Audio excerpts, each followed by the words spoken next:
Okay, folks, here's section 10.2, part 2, the backside of the guided notes page.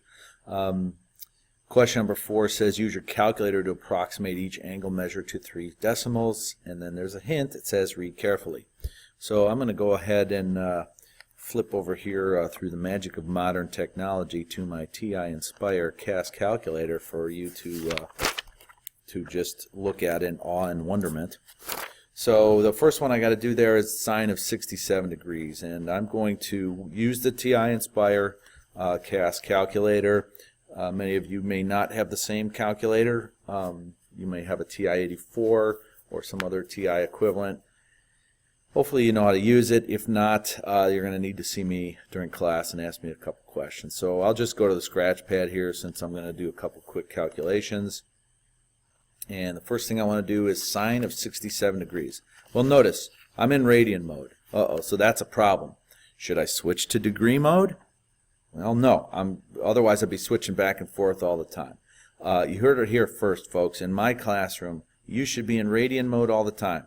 You will only switch to degrees when you need it, and I'm going to show you a shortcut to do that so you don't have to go back to the main menu. So I want to know the sine of 67 degrees. So I got sine 67, but I'm in radian mode, but I need to tell it degrees, right? So go down here to this little template of symbols here. It's the pi button in the lower left-hand corner of your calculator. Hey, look at that. There's a degree symbol. So I can force my calculator into degree mode just for that calculation. Oh my God, that thing looks terrible. I said I wanted the sine of 67 degrees, not the cosine of something. So what do I have to do? Well, the problem says use your calculator to approximate each value to 3 decimals. So I have a couple choices, and I'm going to show you the one that I prefer because it's quicker. If my calculator is in exact mode, meaning it gives me these exact responses, I can force it into approximate mode by just putting a decimal point anywhere in the problem where it doesn't change a value. Okay, so there's my answer. 0.920505. If I'm rounding to 3 decimals, that would be 0.921. So let's go ahead and write that in here. We have 0.921. Okay, folks, this says approximate each angle measure. That should read each value. I apologize for the typo. You deserve better. Okay, next thing I have to do is cosine of 167 degrees. Let me flip back to my calculator. I'm going to go ahead and select cosine. 167. I'm going to want a decimal approximation, so I'll put a decimal point in there. I'd like to temporarily switch to degree mode, and there's my answer.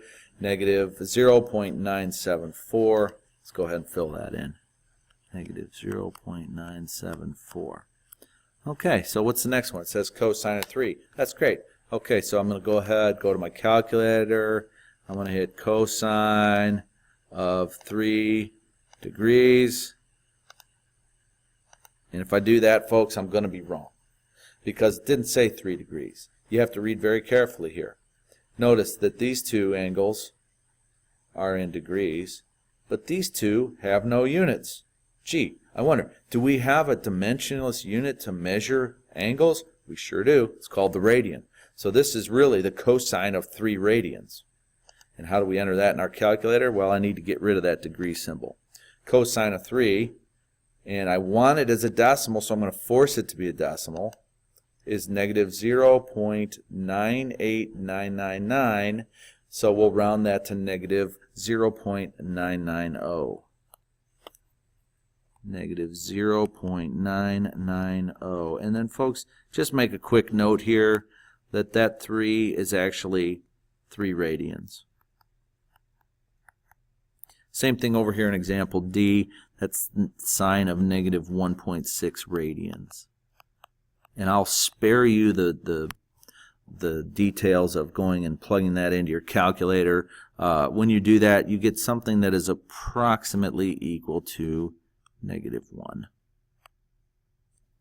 Okay, let's move on to example 5. Suppose theta is an acute angle in a right triangle. Use the information below to do the following. First, make an accurate sketch of the triangle. Second, find the missing side lengths and round answers to 3 decimal places. It's going to become apparent pretty quickly here why I asked you to review right triangle trigonometry, and that's because it's required for all of these types of problems. So we have an angle 23 degrees, and we're looking for the side adjacent to theta, or the side adjacent to theta has a length of 7 units. So we need to sketch it, find the missing side lengths, and round answers to 3 decimal places. So I'll go ahead here and I'll attempt to sketch the triangle. I'll kind of try to draw this in standard position. I need an angle of about 23 degrees. It's not real steep. And that side length there. So now I have my right triangle, and this is my 23 degree angle measure. The side adjacent to theta has a length of 7 units. So I'm going to say that's x equals 7. Now I need to find the other side lengths. Well, let's call this one y. Let's call this one r. Okay. So we'll start with the following relationship. The cosine of theta equals x over r. Remember, the cosine of theta is adjacent over hypotenuse. So if I want to find r, I need to kind of rearrange this equation. What I sometimes do for students to help them see this, because this is one they get confused with, and they don't know if they're multiplying by r or dividing by it or what. So sometimes when I rewrite this as cosine theta over 1, then all of a sudden they say, oh yeah, I can use cross multiplication. I can solve this. This is a proportion. I can use everything I've ever learned about proportions to solve this. So to find r, we're going to multiply both. We're going to cross multiply and then divide by cosine theta. So that means r equals x divided by cosine theta. So let's go ahead and plug in what we know. R equals 7 divided by the cosine of 23 degrees, and that's approximately equal to 7.605. Now we've got to find y, the third side in our triangle. We have a couple options. We know 2 side lengths of this right triangle. Why not use the Pythagorean theorem? Well, I could, but then I'd be using a rounded answer. This is a rounded value. It's not exact. I'd be using a rounded value in another calculation. I'd prefer to use something more exact, so I'm going to go ahead and use the tangent ratio. The tangent ratio is equal to the opposite leg, y, divided by the adjacent leg, x. So some students, they don't want to admit it, but they're like, Mr. Vass, I really don't remember the difference between opposite and adjacent. And, and perhaps it would be beneficial if I write down our friend over here, SOHCAHTOA, because that's what we're going to be using on all these problems. So the difference between opposite and adjacent. Well, opposite means across from. So the leg that is across from the 23 degree angle is y. Adjacent means next to. The leg that is next to the 23 degree angle is the x value. Okay, so we need to solve this equation for y. So I can just multiply both sides by x, and I get y equals x times tan theta. And I can directly substitute in. Now I'm going to have 7 times the tangent of 23 degrees. And I'm going to get a value for y of about 2.971. Okay, so there's the 2 sides, the missing side lengths, the accurate sketch, and the 2 missing side lengths. I'm going to go ahead and pause the video now. I want you to work through the rest of these 3 problems in this section and then check your answers with what I'm about to show you. Okay, folks, here are the rest of the answers to question number 5. A couple things I'll highlight here is the rules in the directions said find missing side lengths, round answers to 3 decimal place. Well, I kind of broke that rule here in part B. If I rounded that to 3 decimal places, I'd have 1.000. And then the other side of that means the hypotenuse would have this not counting significant figures or anything like that, the hypotenuse and a leg would have the same length.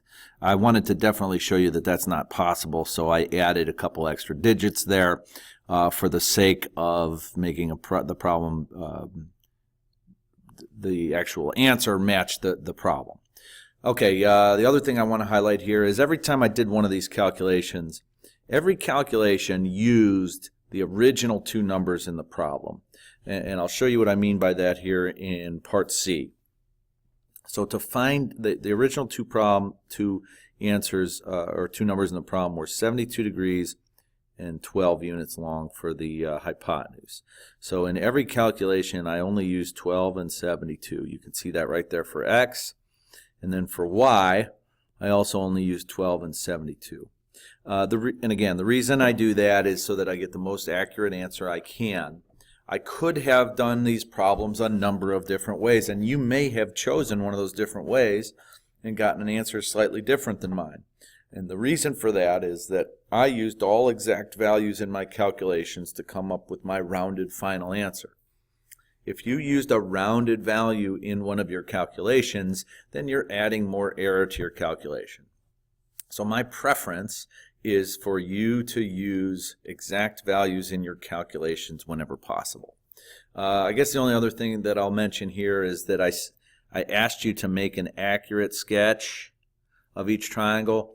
This one doesn't look very accurate because that angle theta is a whole lot bigger than 1.364 degrees, but in order to make it something where I could actually draw it on the screen and label it so that you could see all those values, I enlarged that for sake of the example. All right, we're going to move on now to question 6. Question 6 says, for the following points, these are ordered pairs, x comma y, let theta be an angle in standard position whose terminal side contains the point. Compute an exact value for sine theta and cosine theta. Okay, so this is a little bit different than anything we've done before. I'm going to go ahead and do the first one for you in great detail, then pause it and give you a chance to do the others. Okay, so the first piece of information we're given here is that we have an angle in standard position. So let's go ahead and draw our ordered pair, and then I'm going to go ahead and draw a circle. And we have a point 3, 4, and I'm going to make 3, 4 appear on that circle. So I'm going to go right 3 approximately and up 4. So we'll say that that is point P right there at 3, 4. Okay. Now to find the exact value for sine theta and cosine theta, I need the x and y values, and I have that, but I also need the radius. This circle will not have a radius of 1 like our unit circle. It's going to have some other value which we're going to have to calculate right now. So that radius right there is we're going to need the Pythagorean theorem for that, because what I have here is a right triangle with a leg here of 3 and a leg here of 4, and then my radius is right here. So the radius is actually going to be the square root of the sum of the squares of the two legs, 3 squared plus 4 squared. And folks, this is one that you should recognize. It shows up quite a bit in math. This is our friend the 3, 4, 5 right triangle. So this one has a radius of 5. Now it's pretty straightforward for me to come up with the sine and cosine of this angle. And again, it says the angle theta. Well, that theta is right here in our picture, and I'm sorry if that's a little bit squeezed in there right now. So the sine of theta is going to be equal to our y-coordinate divided by the radius, opposite over hypotenuse. So that's going to be 4/5. And our cosine of theta is going to be the adjacent leg, the x-coordinate, over the hypotenuse, 3/5. So there you have it. We're done with that one. Before I set you loose to work on these other examples, I am going to warn you that sometimes your angle is not in, and again, this angle I should draw in the initial side. The initial side was here in standard position. Sometimes your terminal side won't be in quadrant 1, so you're going to have to make sure you pay attention to those positive and negative values. All right, folks, here's the rest of the answers to example problem 6. I'm going to let you go ahead and take a look at those, and I'll highlight just a couple important features. First of all, pay attention to your signs. If we have an angle in quadrant 2, like this angle in part B, well, the cosine ratio better be negative, and the sine ratio better be positive. You may also notice that in all my calculations for the radius of the circle, I always use positive values. So this is written as 12 here, but the coordinate, the x-coordinate is negative 12. Why didn't I write this as negative 12? Well, when I'm talking about a triangle, the side length is always positive. I have to make sure that when I go and work it back into the cosine relationship, that I keep track of the negative sign on the x-coordinate.